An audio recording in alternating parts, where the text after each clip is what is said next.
अजियों को मरोड़ा, कालिया नाग जग गया और जगते ही कन्हैया के लिए अपने पाश में बंधन में बांध लिया। जो सबको बंधन मुक्त करते हैं उनको बंधन युक्त कर दिया कन्हैया।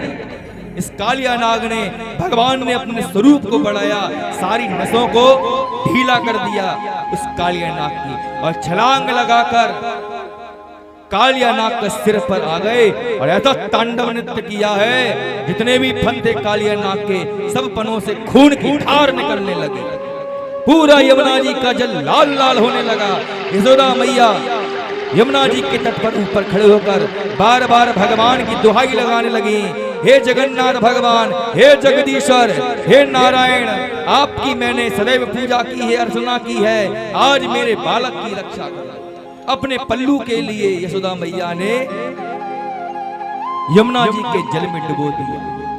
तुम्हें सौगंध है यमुना, तुम भी एक स्त्री हो, तुम एक माँ हो, मातृ स्वरूपा हो, मातृ शक्ति हो, और मैं भी एक माँ हूँ। ये बालक का क्या दुख होता है दूर जाने का, ये तुम भी जानती हो और मैं भी जानती हूँ। मेरा बालक तुम्हारे पास आया है हे यमुना, अगर मेरे बालक को कुछ भी हो गया तो यमुना मैं सौगंध खाती हूँ, डूब कर मर जाऊंगी, अपना मुख किसी को नहीं दिखाऊंगा। सब ग्वाल बाल नंद बाबा बार बार कह रहे हैं, कन्हैया आजा, कन्हैया आजा, कन्हैया आजा। कन्हैया जो है कालिया नाग के सिर पर तांडव ऐसा नृत्य किया कि सारे फनों को तोड़ दिया, सारे मुख से खून की धार निकलने लगी। सब समझने लगे, लगता है हमारे कन्हैया को मार दिया। सब रोने लगे, बिलखने लगे। यशोदा मैया ने तो छलांग मारने का कई बार प्रयत्न किया, लेकिन नंद बाबा ने बार बार रोक लिया। अरे विश्वास करो भगवान पर, वो कभी विश्वास नहीं तोड़ते। संसार के लोग विश्वास तोड़ते हैं, यशोदा उन भगवान पर, नारायण पे भरोसा करो। नीचे से तलेटी में से देखने लगे कि सब गोकुल वालों का, वृंदावन ब्रजवासियों का बुरा हाल हो रहा है। कन्हैया ने कालिया नाग के सारे फनों को तोड़ दिया। नागिन जितनी थी वो तो देखकर अचंभित रह गई। छोटा सा बालक, जिसको बालक समझते थे, उसने तो हमारी पति की हालत बिगाड़ दी। अगर थोड़ी भी देर और नृत्य कर लिया तो हमारे पति की तो बचने की उम्मीद खत्म। क्या करें, पत्नियां सबकी बुद्धिमान होती। नागिनों ने हाथ जोड़ लिए, हे प्रभु धन्य है हमारे पति देवता, धन्य है। कालिया नाग ने आंखें निकाली, हम पिट रहे हैं, दुश्मन मार रहा है, हमारे सारे दांत तोड़ दिए, हर मुख से खून की धार निकल रही है, और तुम धन्य कह रही हो।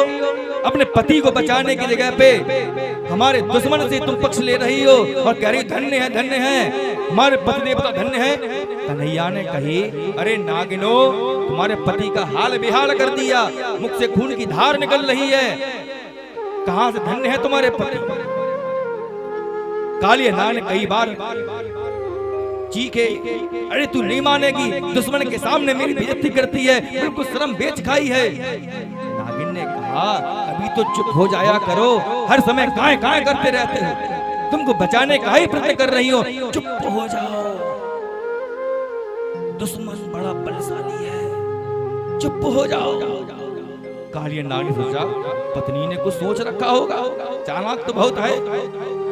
आंख बंद करके चुप हो गए। फिर कहा, अरे भगवान, मेरे पति देव धन्य हैं, हम धन्य हो गए जो आपने अपने पैरों का प्रहार किया है।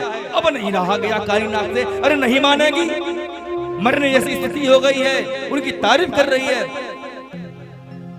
मरते हो तो मर जाओ, मैं चली। अरे सुन तो सही, इनकी तारीफ क्यों कर रही है? अपने पति के सामने अपनी पति की तारीफ की जाती है, कि दूसरे की तारीफ कर रही है, मुझसे सहन नहीं होता। चुप हो जाओ, जो कहती हूँ सुनते रहो। बहुत देर हो गई तो भगवान ने कहा, एक बात बताओ, बहुत देर से तुम कह रहे धन्य है, ये बताओ तुम्हारे पति का बेहाल हो गया, दांत सारे तोड़ दिए, मरने जैसी स्थिति हो गई, तुम्हारे पति धन्य कैसे हो गए? क्यों इतनी अतिशयोक्ति कर रही हो? नागिन ने कहा, भगवान, वास्तव में मेरे पतिदेव संसार में सबसे धन्य है, इनसे धन्य दुनिया में कोई नहीं। भगवान ने कहा, क्यों, ऐसी क्या बात है? तुम्हारे पति में ऐसी कौन सी खास बात है? न पूजा पाठ करता है, न दान पुण्य करता है, न सदाचार करता है, धन्य किस बात का हुआ? नागिन ने कहा यही बात तो मैं कहना चाहती हूँ। ब्रह्मा जी जो है दिन रात तुम्हारा भजन करते हैं भगवान, दिन रात आपका भजन करते हैं, पूजा अर्चना करते हैं। जब करते करते बुढ़ापा आ गया, लेकिन उनके लिए भी आपने कभी भी दोनों चरण नहीं दिए पूजा के लिए, सेवा के लिए। जब आपने ब्रह्मलोक में गए थे, आपने अपना पैर एक ऊपर किया था, सारे लोगों को नापा था, तो ब्रह्मा जी ने भी सेवा में आपके चरण धुलाए थे, तो एक ही पैर के धुलाए थे, क्योंकि एक पैर से ही सारे लोगों को नापा था। ब्रह्मलोक तक गए, आपका चरण जब गया था एक चरण, तो ब्रह्मा जी ने कमंडल से जल निकाल कर आपका एक ही चरण धोया था। भले ही कितनी तपस्या करें, लेकिन ब्रह्मा जी के भी नसीब में, सौभाग्य में दोनों चरण नहीं थे, एक ही चरण था। और बलि महाराज उनने तन मन धन सब कुछ अर्पित कर दिया, उनके सिर पर भी आपने एक ही चरण रखा। और मेरे पतिदेव के न दान है, न पुण्य है, न कोई ऐसा कर्म है, लेकिन दोनों चरण आपने जो है मेरे पति देवता के सिर पे रखे हैं। इसलिए संसार में मेरे पति के समान कोई भी धन्य नहीं है, सौभाग्यशाली नहीं है। इतना जब कहा तो भगवान प्रसन्न हो गए। अरे नागिनो, तुम बहुत समझदार हो, बुद्धिमान हो, बताओ तुम्हारी क्या इच्छा, क्या वरदान मांगना चाहती हो? नागिनों ने कहा वरदान तो मांगेंगे, लेकिन वरदान आपको देना पड़ेगा, मना मत कर देना। भगवान ने कहा मांगो तो सही, हमारे पास तो भंडार ग्रह है, जो मांगोगी सो मिलेगा। नागिनों ने कहा हमें आपके चरणों की मिट्टी चाहिए, रज चाहिए। अब कोई जल के अंदर विराजमान हो, गंगा जी के अंदर खड़ा हो, आप उससे कहो कि अपने चरणों की मिट्टी दे दो, कहां से देगा? जल में खड़ा है तो पहले गंगा जी से निकलेगा, मिट्टी पैरों पे लगेगी और तब कहीं जाके मिट्टी आपको देगा। भगवान समझ गए मुझे यमुना से बाहर निकलवाना चाहती है और अपने पति को छुड़वाना चाहती है। जब यमुना से निकल कर जाऊंगा, रेते पे खड़ा होऊंगा तलहटी पर, वो रेता चिपकेगा, तब कहीं मैं इसको दे पाऊंगा। इसका सीधा सा मतलब क्या है? अपने पति को मुक्त कराना चाहती है। भगवान प्रसन्न हो गए, नागिन की बात को सुनकर कह दिया तथास्तु, हम तुमको अपने चरणों की रज जरूर देंगे। नागिनों को चैन की सांस आए कि भैया पतिदेव की बचने की उम्मीद पूरी है।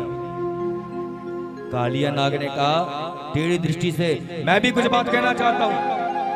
आपने मुझे सजा दी है, मुझे मुजरिम समझा है, खुद द्वारकाधीश न्यायाधीश बनकर बैठे हुए हो मेरे सिर के ऊपर, मेरे सारे दांत तोड़ दिए, मेरा मुख कुचल दिया है, मुझे मुजरिम है, मुझे भी कुछ कहने का अधिकार मिलना चाहिए। हर मुजरिम को न्यायाधीश अधिकार देता है अंतिम बात कहने का, मुझे भी सफाई में कुछ कहना है। भगवान बोले तुम कुछ मत बोलो, एक आध थोड़ा मुंह बचा होगा ना, वो भी कुचल दिया जाएगा। पूरी तुमने यमुना के जल को अपवित्र कर दिया, जल अशुद्ध कर दिया, इसलिए तुम्हें कुछ बोलने का